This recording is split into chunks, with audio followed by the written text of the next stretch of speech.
Even though Sony's State of Play managed to please audiences for a change, one of their surprise announcements is doing the opposite. Folks are accusing God of War Sons of Sparta, the 2D Metroidvania that Shadow dropped yesterday, of false advertising and facing rejection from PlayStation when asking for refunds. Ooh, that's spicy and late breaking. I think all this is starting to circulate just a handful of hours before we're starting to record, so by all rights, the story could develop throughout the day, but don't worry. If all that drama is giving you heartburn, we have some lower stakes news on this week's Inside Games Roundup. From Software's mysterious Duskbloods is still heading to the Switch 2, even though we haven't seen it for a while. Assassin's Creed is doing quite well, and Sonic is not. Oh, that's too bad. Well, we got to hear more about this God of War mess. So let's kick off the news by throwing to the one Inside Game staffer that's often described as a wiser, slower Sonic the Hedgehog, Brian Garr. That's right. Gotta go at a leisurely pace. That's my motto. All right. But yeah, first, let's talk about the spicy news today. There's a new God of War game out right now, but some players, like Bruce said, are accusing Sony of false advertising a pretty key feature in the game. Players are mad. Multiple people are saying they were denied refunds. So bad Sony is back, baby. Yeah, Sony Shadow dropped the side-scrolling spin-off, God of War Sons of Sparta, this week as part of its State of Play broadcast, which also included an announcement that the original PS2 and PS3 trilogy are being remade for modern platforms. Yeah, developed by Mega Cat Studios, the retro-inspired 2D action game is apparently canon and follows Kratos in his youth as he trains with his brother. Good news, right? Well, some players very reasonably thought that given the fact that the trailer showed Kratos and his brother battling, plus the PS Store advertises for 1 to 2 players, that all meant there was a co-op mode. And no, that is not the case, and people are mad. Wait, what? What the hell does 1 to 2 players mean then? Wait a minute. Over on the God of War subreddit, user HogieSun727 wrote, quote, "I watched the trailer and saw what looked like some co-op gameplay, pulled it up in the store, and it said, and still says 2 players. I bought it to play with my son. If it isn't 2 players, this is a bullshit." It kind of is, yeah. User Bloodless Dog was also pissed off, saying, quote, "Bought the game immediately because of the co-op. 2-player info on the store plus the trailer. The name also leads to thinking it's a co-op game. If there is no co-op, I'm going for a refund." Yeah, and I checked the PS Store this afternoon, the page, and sure enough, it still says there's the 1 to 2 players tag on the store page. And boy, the description text really makes it sound like it's a co-op game. This is so strange. All right, here's what the description text says. Guide Kratos and Deimos, that's 2 people, through vibrant and varied 2D levels that will test your combat prowess and cleverness as you search for their missing friend, solve environmental puzzles, face down enemies both new and familiar, and topple mythological bosses that will test the limits of your Spartan training. Through adversity and cooperation, they'll learn what it means to be a true Spartan brother and friend. It says cooperation right there. I mean, yeah, you could kind of interpret it as, yeah, you're playing as one character, but the story is about the 2.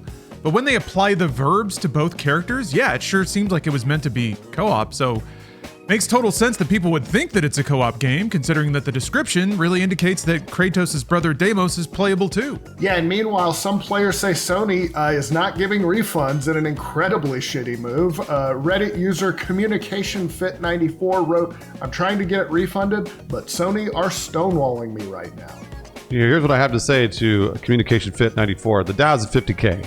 So it's totally fine. It's no big deal if you can't get a refund. But the Dow is so high, it doesn't matter anymore.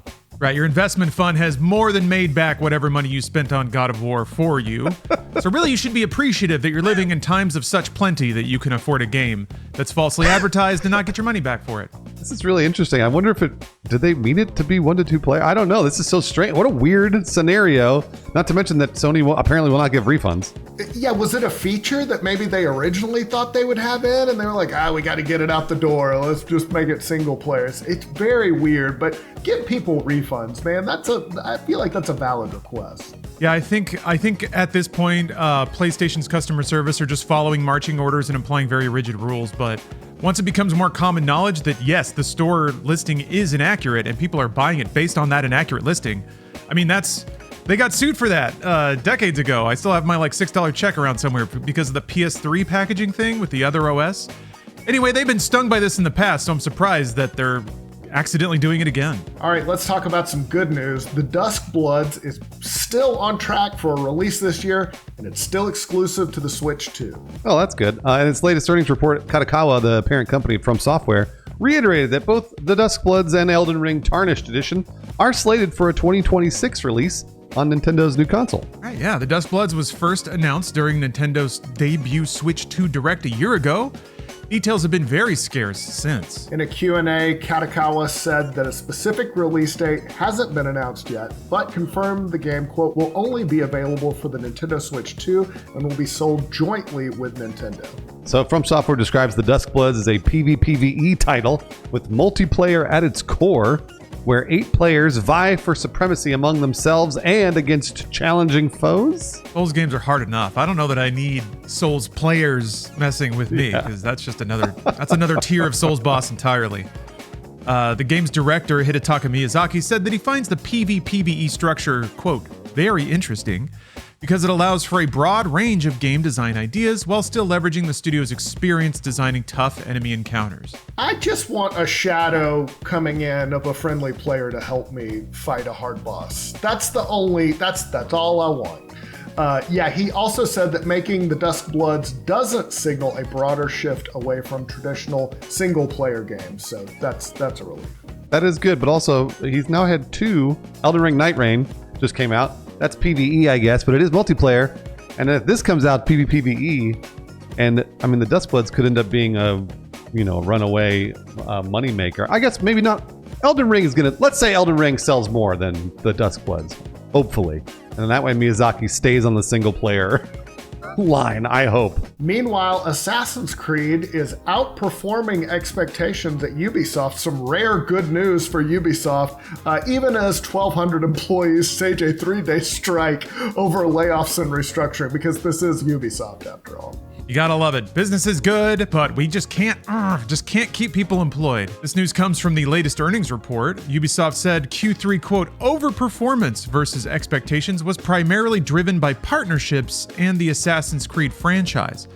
Net bookings for the company reached $401 million. That's up 12% compared to the same quarter last fiscal year. Most of that revenue came from the company's back catalog. Assassin's Creed saw 28% more total players year over year, helped by the free DLC for Assassin's Creed Mirage and the Switch 2 release of Assassin's Creed Shadows. Ubisoft also cited growth for The Division 2 and Avatar Frontiers of Pandora. Altogether, 130 million unique players booted up Ubisoft games during the quarter, which the company said shows, quote, the appeal and strength of the group's portfolio of franchises. Also, Rayman. They announced a new a remaster of Rayman. Yeah, there we go. That's a remaster. We knew Brian would be excited about that one. I knew Brian would be into it. I knew it. Yeah, these strong numbers, like Brian mentioned, these strong numbers arrive at a very tense moment at Ubisoft. In January, Ubisoft closed its Halifax studio, laid off 70 employees, canceled multiple projects, and outlined plans to reshape its headquarters into a, quote, leaner and focused organization through a voluntary departure plan. That just means they're like kind of kicking you out, sort of. All of these moves prompted the current strike that's happening, which primarily involves staffers in France, and of course we stand with them. Yes, France takes no shit. That's right. If these motherfuckers at Ubisoft are making more money, well then they can stand to keep their employees and probably pay them more, I would imagine. All right, and let's talk about Sonic Rumble, which hasn't dashed out of the gate the way Sega had hoped. Get it? Dashed.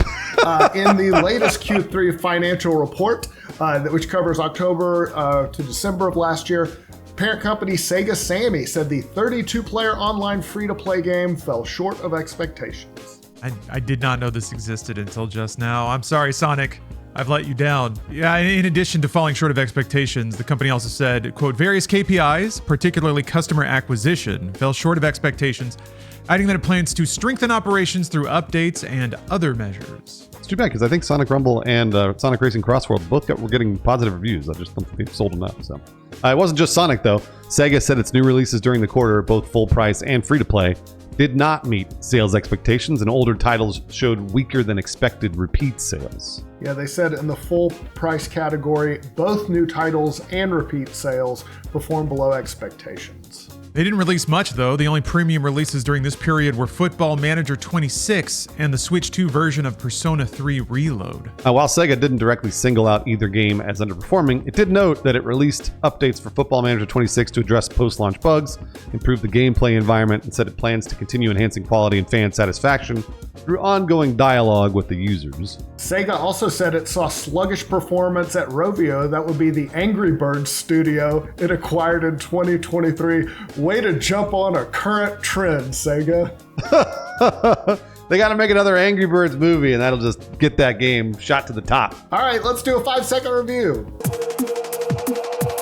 All right, this is Project Gorgon. It is a new game, Bruce. Wow. But it's a throwback MMORPG. Oh, and of it's course. sort There of it is. advertised as this is old school. This is like Ultima Online and EverQuest and Final Fantasy 11. And I was so stoked. I downloaded the demo, fired it up, and I instantly realized I never want to play any of those games again. They're too goddamn hard. Yeah, that's some real walking uphill both ways in the snow gaming right there. Rough times. We moved on. We are now living in 2026, which means every week there is a whole slate of free games for you to scoop up. Some of them air quotes free. And we're here to report them for you because Inside Games is on your side, protecting your wallet. If you're an Amazon Prime subscriber, you can get Hex Guardian and Around the World Travel to Brazil this week. Epic, you don't even have to subscribe to them. Epic is giving away Nobody Wants to Die and The Dark Side Detective. Nobody Wants to Die is a fun time, a little cyberpunk mystery noir. Xbox is doing a free play weekend again. They have a handful of free games you can play. Linked Banner of the Spark and Age of Wonders 4 are free for all Game Pass subscribers until Sunday. NHL 26 and Sword Art Online Fractured Daydream are free for everyone. You don't have to be a Game Pass subscriber, also until Sunday. And Game Pass picked up a slew of games this week. Relooted, BlazBlue Entropy Effect X, Roadside Research, Star Sand Island, Kingdom Come Deliverance, and the freshly launched High on Life 2 have all been added to Game Pass. And finally, Madden NFL 24 is leaving Game Pass on Sunday, so get your Super Bowl reenactments in now. Here are the upcoming games for this week. First up, Dobble Dungeon. Gather your party, roll your dice, and battle across the islands to put an end to a powerful curse once and for all in this roguelike turn-based tactical RPG. It's coming to PC February 16th. Forgotlings is a cinematic action-adventure set in a magical realm inhabited by sentient, forgotten objects. Unite 5 tribes through diplomacy or your sword in a hand-drawn journey with tough choices and an inspired soundtrack and full voice acting. Comes to PC February 17th. Next up, Strange Brew, another game named after an 80s film. Very strange. This is a cinematic 3D action platformer with intense chases that feel like a zombie movie. Run to evade, throw beans to distract, and use environmental traps to slow, smash, or zap the hordes. Expect non-stop mayhem, absurd story beats, screams, and laughs as you play as a duck mascot with a coffee addiction. Okay, Strange Brew comes to PC on February 18th. I gotta check that out. Up next is Love Eternal. Wander a castle built of bitter memories in Love Eternal, a psychological horror platformer with devious trials and an unsettling experimental narrative. Find a way out or live in shelter forevermore. Comes to PS5, PS4, Xbox Series, Switch, and PC on February 19th. Paranormacite, The Mermaid's Curse. Will you survive the curse together this summer? A new supernatural mystery adventure begins, telling a bittersweet story of the passions of youth, featuring new locations, new legends, and a new cast of characters. Comes to Switch, PC, iOS, and Android, February 19th. Love this one. The franchise that just will not die. Styx! Blades of Greed. We all love Styx. This master of stealth is back. Explore the dizzying heights of the Isarian continent and cunningly eliminate your enemies. Thanks to your quartz powers, you are freer than ever. Be creative. Never has it felt so good to be greedy. Styx Blades of Greed comes to PS5, Xbox Series, and PC on February 19th. And then we have finally Wise X Proud Nordics. Oof, embarrassed, Bruce. It's East. Oh, fucking who gives a shit? I should let Brian do it. Shit. Yeah, I was gonna Brian, say. you can correct him if you really Wait, want. hold on. How old is this game, Brian? Oh, as a series, early 90s. Yeah. Oh my gosh, dude. No wonder I didn't fucking know. I was 8. East X Proud Nordics. As the definitive edition of this critically acclaimed entry in the East series, East X Proud Nordics offers all the fast-paced combat and enthralling narrative of the original release that Brian loves, with new mechanics, a high difficulty dungeon, and a brand new storyline seamlessly integrated throughout the game that Brian Gar definitely will play. Comes to PS5, Switch 2, and PC on February 20th. Beautiful. Love seeing that smile from Brian. That's what we do it for. Thank you very much for watching the show. You enable us to give Brian a platform to talk about old Japanese games, and we love seeing him smile. It lights up our world. Hopefully it does for you too. If you enjoyed the show, consider checking out our Patreon. We post all of our content there, so you can find all of Brian if you want. You can find a whole Hall of Fame just of Brian episodes if that's what you're looking for. And if you choose to support, we'd appreciate that too. You'll see a list of our community patrons. We appreciate them. I enjoy looking through it to find some of the less savory names, because there's some fun ones in there. But thank you very much for watching. We'll see you next time on Inside Games.